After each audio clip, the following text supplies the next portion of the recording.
同大家介紹下呢本簿，而家都有得賣，啲硬皮簿平平無奇，但係呢本簿超過幾多年歷史呢？超過40-50年起碼。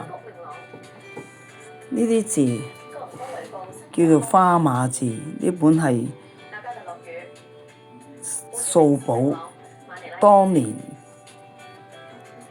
做生意記錄嘅做生意嘅收入同埋收入或者支出，呢啲花碼字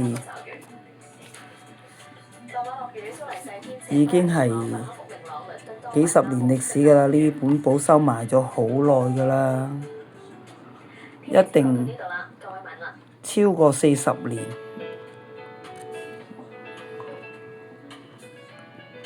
應該有啲人或者唔識睇啦，譬如呢個第17號日子下邊我都太料啦，應該係8字啦，487。呢個呢就係485啦，咁呢個呢就225，因為寫字呢個人96年已經唔喺度㗎啦，離開嘅時間已經有90歲，咁大家就可以計到，如果而家喺度80幾歲嘅喎，清朝末年出世嘅呢個人係出世仲要紮辮仔，幾歲剪辮啦？清朝已經沒落咗啦嘛。嗱，呢個嗱寫住11月初一，不過就冇寫年份啦，所以年份就不詳啦。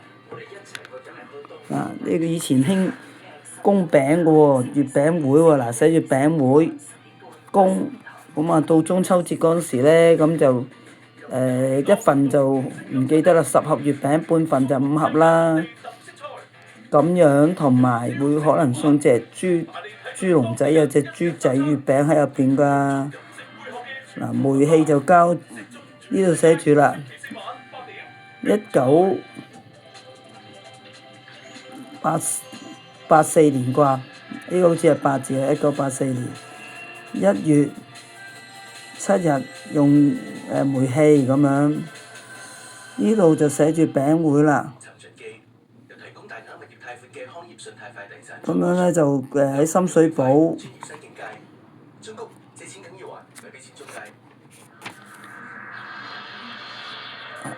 就料好似比較料咗啲啦，只不過保存留念啫，唔捨得抌。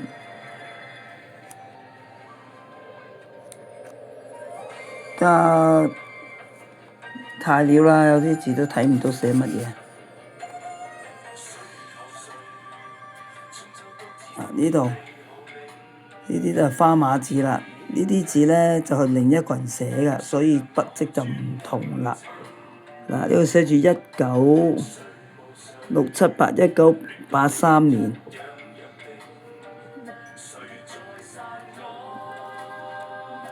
本簿擺到黃晒㗎啦。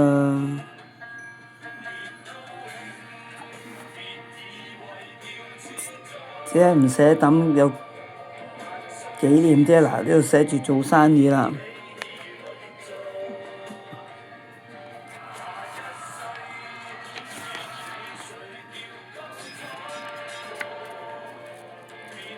當年做小生意，街邊檔口，呢個休息都寫住㗎，好認真㗎。